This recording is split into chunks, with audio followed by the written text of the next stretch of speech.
Hi hello வணக்கம். இது உங்கள் சிவி ஜோன். காலை வணக்கம் டு ஆல். எல்லாரும் எப்படி இருக்கீங்க? இன்னைக்கு பார்த்தீங்கன்னா சூப்பரான 8th week day 6 final voting ரிசல்ட்ஸாக பார்க்க போகிறோம். அதுக்கு முன்னாடி நீங்கள் நம்மளோட சேனலுக்கு புதுசு அப்படின்னா மறக்காமல் நம்மளோட சேனலை சப்ஸ்கிரைப் பண்ணி பாருங்கள் மக்களே. நிறைய பேர் லைக் பண்ணாமல் சப்ஸ்கிரைப் பண்ணாமல் பார்க்குறீங்க. தயவுசெய்து சப்ஸ்கிரைப் பண்ணிட்டு பாருங்கள், லைக் பண்ணிட்டு பாருங்கள். இப்போ வாங்க அந்த வீடியோக்குள்ளே போகலாம். அதுக்கு முன்னாடி பார்த்தீங்கன்னா ஒஸ்ட் பர்ஃபார்மன்ஸ் அப்படின்ற விஷயங்கள் பயங்கரமாக பூதாகரமாக வெடிச்சிருக்கு. அதில் பார்த்தீங்கன்னா ராணவன் மஞ்சரியை வந்து தேர்ந்தெடுத்திருந்தாங்க. இதை பற்றி உங்களோட கருத்து என்னன்ற சொல்லுங்கள். என்ன கேட்டிங்கன்னா மஞ்சரி, அதாவது ராணுவ கூட ஓகே, மஞ்சரிக்கு கொடுக்கப்பட்ட காரணங்கள் எல்லாமே நாமினேஷன்ஸ்க்கு கொடுக்கப்பட்ட காரணங்கள்.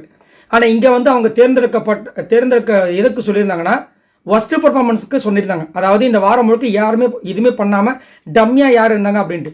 ஸோ அதில் மஞ்சரி கண்டிப்பாக வர வாய்ப்பே கிடையாது, வந்திருக்கும் கூடாது. அதுக்கு பார்த்தீங்கன்னா நிறைய பேர் இருக்காங்க. தர்ஷிகாவிலேருந்து இருக்காங்க, சௌந்தர்யாவில் இருக்காங்க, ரஞ்சித், சத்யா, அப்படி சொல்லிட்டு போயிட்டே இருக்கலாம். அவங்கெல்லாம் விட்டுட்டு இவங்க வந்து கேமை கிவ் அப் பண்ணிட்டாங்களாம். இனியா இது அப்படி நம்ம இருந்துச்சு. ஸோ அதை பற்றி சொல்லுங்கள். ரெண்டாவது பார்த்தீங்கன்னா ஒஸ்ட் பர்ஃபார்மன்ஸ்க்கு பயங்கரமான ஒரு பனிஷ்மெண்ட் கொடுத்தாரு பிக் பாஸ். ஏன் பிக் பாஸ், அவங்க ஏற்கனவே டென்ஷன் பாவம் முடியல, வெந்த புண்ணில் வேற பாய்ச்சுற மாதிரி பண்ணுறீங்களே, இது நல்லா இருக்காண்டாமா இருந்துச்சு. ஏன்னா அவங்க பேச்சு தான் அவங்களுக்கு ப்ளஸ் பாயிண்ட்டு. அவங்க வந்து அந்த பஸர் அதை அடிக்கிறது வரைக்கும் அவங்க பொம்மையாக இருக்கணுமா, எதுவுமே பண்ணக்கூடாது. அவங்களுக்கு சோறு விட்டுறது, தண்ணி கொடுக்குறது எல்லாமே இவங்க தான் பண்ணணும். ஆனால் இந்த பொம்மையை எப்படி வேணாலும் விளாட்லாம், இந்த பொம்மை பேசக்கூடாது, கம்முன்னு இருக்கணும் அப்படின்ற மாதிரி ஒரு டாஸ்க் கொடுத்துருக்காங்க. பாவம் நொந்து நூலாக போகிறாங்க. இப்பயே வச்சு செய்ய ஆரம்பிச்சிட்டாங்க. சரி, மூணாவது பார்த்தீங்கன்னா பவித்ரா வந்து திடீர்னு ஒரு சபதம் எடுத்திருக்காங்க. டென்ஷன் ஆகிட்டாங்க. இன்றைக்கி பார்த்தீங்கன்னா மஞ்சரிக்காக குரல் கொடுத்த ஒரே ஒரு ஜீவன், அந்த ஜீவன் மட்டும்தான். அது மட்டும் இல்லாமல் நைட்டு அன்ஷிதா கிட்ட பேசுகிறாங்க. ஒரு விஷயத்த சொல்லிட்டாங்க. என்ன அந்த விஷால் குரூப்லேருந்து ஒருத்தனும் வந்து வெளியில் சொல்ல மாட்டான். ஃபஸ்ட்டு பர்ஃபார்மன்ஸ்க்கும் என்னமோ பெஸ்ட்டு பர்ஃபார்மன்ஸ் சொல்ல மாறி மாறி கொடுத்துக்கிறாங்க. இனி விட போகிறது கிடையாது, நான் இறங்கி செய்ய போகிறேன் அப்படின்ற மாதிரி சொல்லியிருக்காங்க. ஸோ அதை பற்றி என்ன நினைக்கிறீங்க?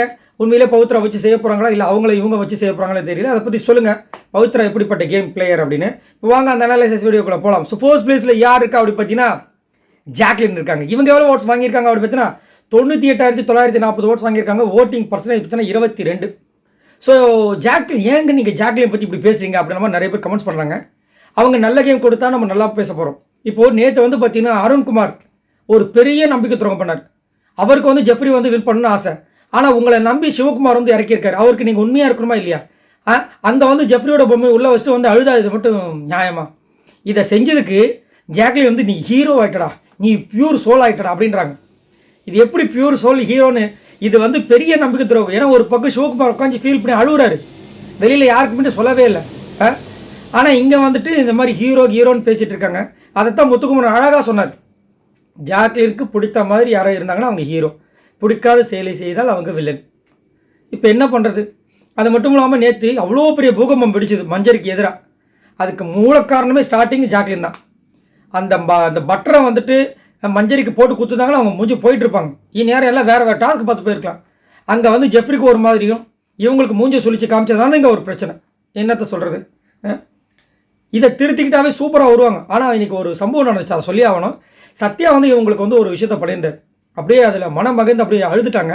ஏன்னா இவங்களை வந்துட்டு டாக்ஸிக் பிளேயர்னு சொல்லிட்டு நாமினேஷன் பண்ணியிருந்தார். இப்போ வந்து அவங்களோட விஷயங்கள் ரொம்ப பிடிச்சிருந்துன்னு சொல்லியிருந்தாங்க. அதுக்கு அவங்க அழுதுட்டாங்க. ரொம்ப சூப்பராக இருந்துச்சு. அது வந்து கண்டிப்பாக மறுக்க முடியாத ஒரு ஞாபகமாக அவங்களுக்கு இருக்கும். ஓகே, இப்போ ரெண்டாவது பிளேஸ் பார்த்தீங்கன்னா அன்ஷிதா இருக்காங்க. இவங்க எவ்வளோ ஓட்ஸ் வாங்கியிருக்காங்க அப்படி பார்த்தீங்கன்னா 80,579 ஓட்ஸ் வாங்கியிருக்காங்க. ஓட்டிங் பர்சன்டேஜ் பார்த்தீங்கன்னா 17.92. ஸோ அன்ஷிதாவோட கேம் எப்படி இருக்குன்னு கேட்டிங்கன்னா இன்றைக்கி ரொம்ப மட்டமாக தான் இருந்துச்சு. நான் என்ன கேட்குறேன்னா, இவங்களுக்காக இவங்க விளையாடுறாங்களா, இல்லை இவங்க வந்து ஜெஃப்ரிக்காக விளையாடுறாங்களா தெரியல.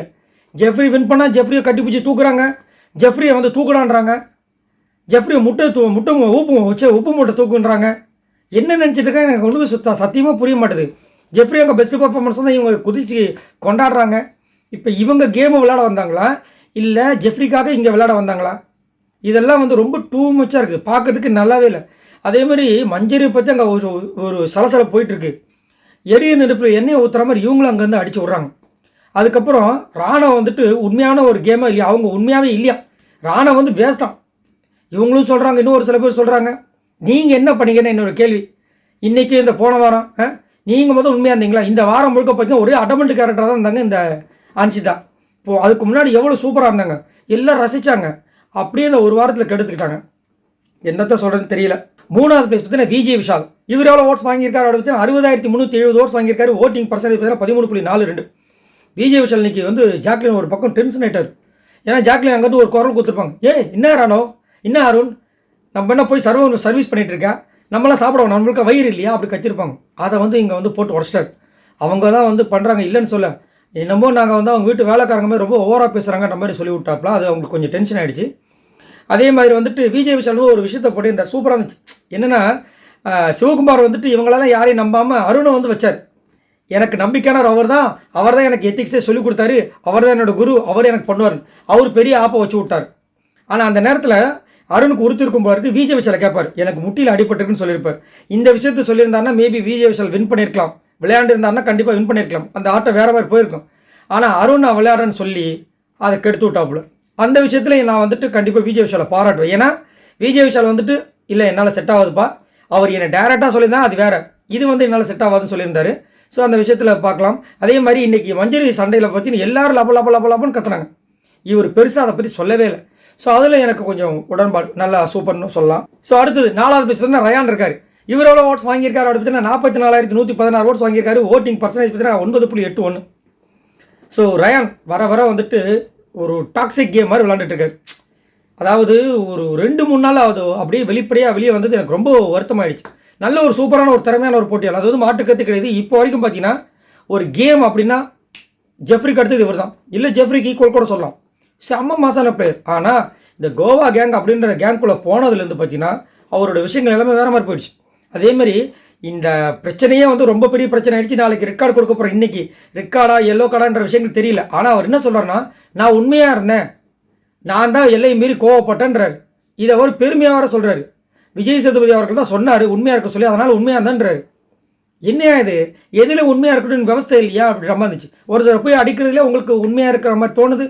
நீங்கள் வந்து ஒரு பொண்ணை வந்து அமுக்கும்போது உங்களுக்கு பெருசாக தெரியல, அதே உங்களை வந்து இன்னொருத்தர் அமுக்கும்போது பெருசாக தெரியுது. எந்த விதத்தில் நியாயம்னு எனக்கு சத்தியமாக புரியல. அதுதான் கூடா நட்பு கேடாய் முடியும்ன்றது ஒரு சில பேருக்கு இருக்கும். அது வந்து இங்கேயும் நடக்குதுன்ற மாதிரி தோணுது. பட் ஒன்றும் பண்ண முடியாது. 5வது பிளேஸ் பார்த்தீங்கன்னா மஞ்சரி இருக்காங்க. இவங்க எவ்வளோ ஓட்ஸ் வாங்கியிருக்காங்க அப்படி பார்த்தீங்கன்னா 32,296 ஓட்ஸ் வாங்கியிருக்காங்க. ஓட்டிங் பர்சன்டேஜ் பார்த்தீங்கன்னா 7.18. ரொம்ப ரொம்ப பாவப்பட்டவங்க இந்த வாரம்.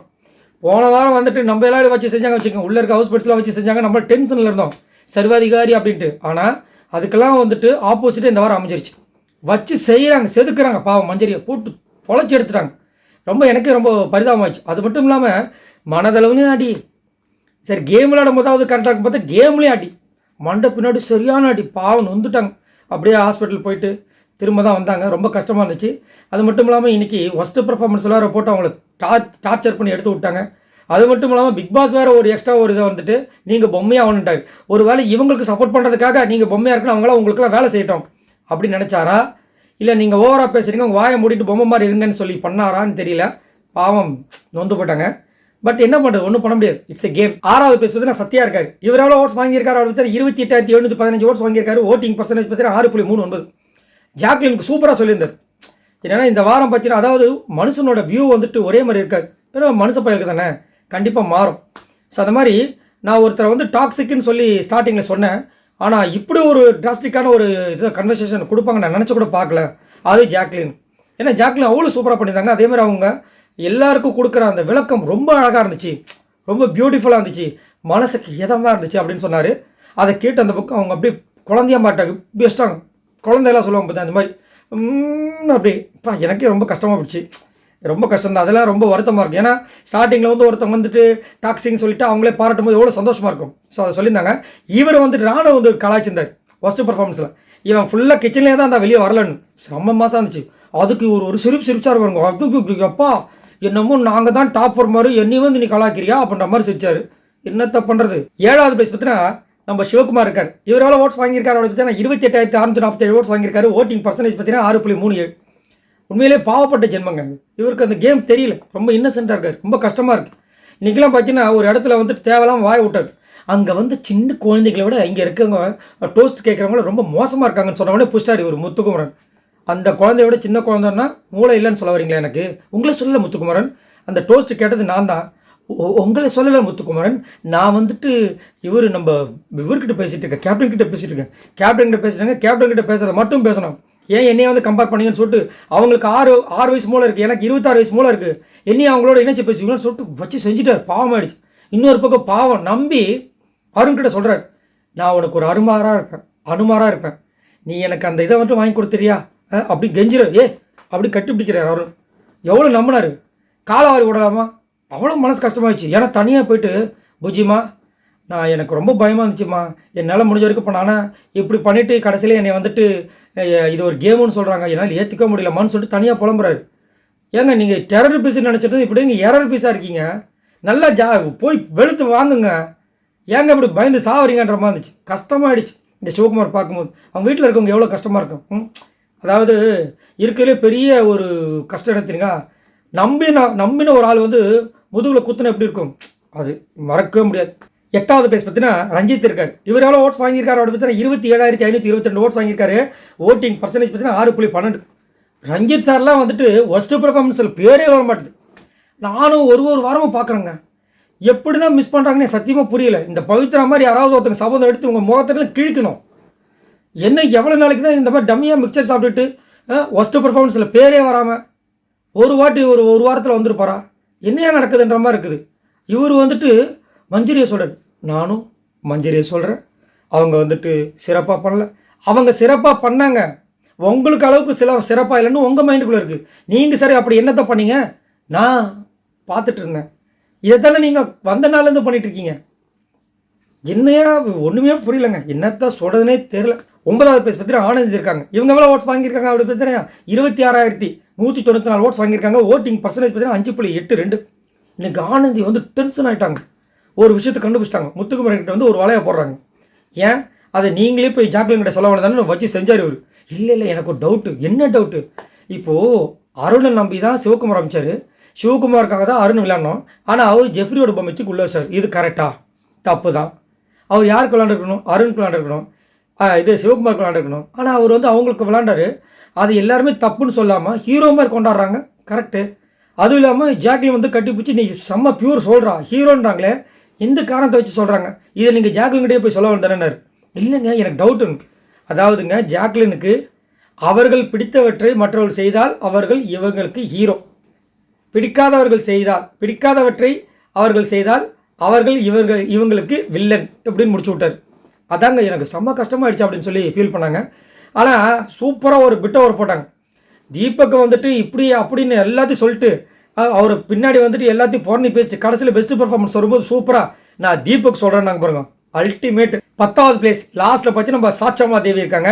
இவங்க எவ்வளோ ஓட்ஸ் வாங்கியிருக்காங்க அப்படி பார்த்தீங்கன்னா 22,309 ஓட்ஸ் வாங்கியிருக்காங்க. ஓட்டிங் பர்சன்டேஜ் பார்த்தீங்கன்னா 4.96.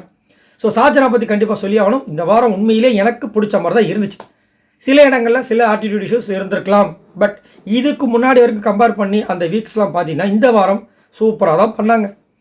பாராட்ட வேண்டிய இடத்துல ஒரு சில பேர் நம்ம பாராட்டி தான் ஆகணும். எல்லா நேரமும் நம்ம திட்டிகிட்டே இருந்தோம்னு வச்சுக்கோங்களேன், நம்ம மனுஷ ஜென்மமே கிடையாது. அதுதான் என்னுடைய கருத்து. ஸோ இந்த வாரம் அவங்க நல்லா தான் பண்ணாங்க. அதே மாதிரி தீபக்கோட விஷயங்களுக்கு சூப்பராக அந்த ஃப்ளவர் கட் பண்ணது வேறு மாதிரி ஒரு சம்பவம். அதில் ஆட்டிடியூட் இஷ்யூஸ் இருந்திருக்கலாம், ஆனால் செம்மையாக பண்ணாங்க. யாருக்குமே இல்லாத தைரியம், யாருமே சொம்பு தூக்குன விஷயங்களை பண்ணி இருக்கும்போது இவங்க சூப்பராக வந்து சேஃப் கேம் விளையாடும்போது இவங்க சூப்பராக வந்துட்டு அங்கே ஒரு விஷயத்தை பண்ணாங்க. அது எனக்கு ரொம்ப பிடிச்சது. அதே மாதிரி இந்த டால் டாஸ்க்லேயும் பார்த்தீங்கன்னா சூப்பராக வந்துட்டு அவங்களோட பர்ஃபார்மன்ஸை கொடுத்து வேறு மாதிரி வெறுத்தனமாக வந்துட்டு 3rd பிளேஸ் வந்தாங்க. அதே மாதிரி பெஸ்ட் பர்ஃபார்மன்ஸ்லையும் சாச்சனா வந்துட்டாங்க. அழுது சூப்பராக சொன்னாங்க. ஆனால் பிக் பாஸ் வச்சு செஞ்சுட்டார். பிக் பாஸ் எப்பயுமே சாச்சனா ரொம்ப பிடிக்கும், உங்களுக்கே தெரியும். சாச்சனா என்னென்னலாம் எனக்கு பிடிக்காது, எனக்கு அலர்ஜின்றாங்களோ எல்லாத்தையுமே வெளிச்சம் போட்டு காமிச்சிடுவார். கேமராவில் அழகாக மாட்டிடுவாங்க, கத்திரிக்காயிலேருந்து மட்டன்லேருந்து முட்டையிலேருந்து எல்லாம். இன்றைக்கும் பார்த்தீங்கன்னா தீபக்கை வந்து போட்டி எடுத்தாங்க இவங்க தான். தீபக்கோட வந்துட்டு அந்த ஃப்ளவரை கட் பண்ணது இவங்க தான். கடைசியில் தீபக் சூப்பர்னாங்க. சூப்பர்னு சொல்லும் போதே வந்து கேமராமேன் காமிக்கிறார் அந்த பூவை. ஏம்மா சூப்பர்னு சொல்லிட்டு பூவை காமிச்சு பூ மட்டும் பிடுங்க தெரிஞ்சது அவனுக்கு அப்படின்ட்டு பல்லேன்ற மாதிரி இருந்துச்சு. வேறு மாதிரி வச்சு செஞ்சுருந்தாங்க. பட் இதெல்லாம் வெளியே வந்தால் சாச்சனா பார்த்து சந்தோஷப்படுவாங்கன்னு நினைக்கிறேன். சரி, இவங்க எல்லாரும் மொத்தமாக அவங்க ஓட்ஸ் எவ்வளோ அப்படி பார்த்தீங்கன்னா 4,49,688 ஓட்ஸ் வாங்கியிருக்காங்க. ஸோ இந்த வாரம் கண்டிப்பாக பார்த்தீங்கன்னா சாச்சனா 99.99% போயிடுவாங்க. இவங்க கூட யார் போக போகிறாங்கன்ற விஷயங்கள்லாம் இப்போ ஒரு பெரிய ஒரு விஷயமா இருக்குது. கண்டிப்பாக மக்களோட ஓட்ஸுக்கு நாங்கள் மரியாதை கொடுப்போம், மக்கள் ஓட்டு தான் மகேஷ் தீர்ப்பு அப்படின்னு நினச்சாங்கன்னா கண்டிப்பாக இதன்படி தான் போக போகிறாங்க சாச்சனா. இல்லைன்னா அது எப்படி போகுதுன்றதை நான் உங்களுக்கு கண்டிப்பாக அப்டேட் பண்ணுறேன் இன்றைக்கி. ஸோ நீங்கள் உங்களோட கருத்தை சொல்லுங்கள். இந்த வாரம் யார் வெளியேறும்னு நீங்கள் நினைக்கிறீங்க? அது மட்டும் இல்லாமல் நம்மளோட சேனலுக்கு மறக்காமல் அந்த லைக் பட்டன் தட்டி விடுங்க. சரிங்களா? பிடிச்சிருக்கும், கண்டிப்பாக பிடிச்சி போய் நிறைய பேர் பார்ப்பீங்க. ஆனால் அந்த லைக்கை தட்டுறதுக்கு மறந்துடுங்க. அதை கொஞ்சம் பண்ணிங்கன்னா எனக்கு கொஞ்சம் பூஸ்டப்பாக இருக்கும். சரிங்களா? அடுத்த ஒரு சூப்பரான வீடியோ சந்திக்கிற வரைக்கும் பாய் நண்பர்கள்.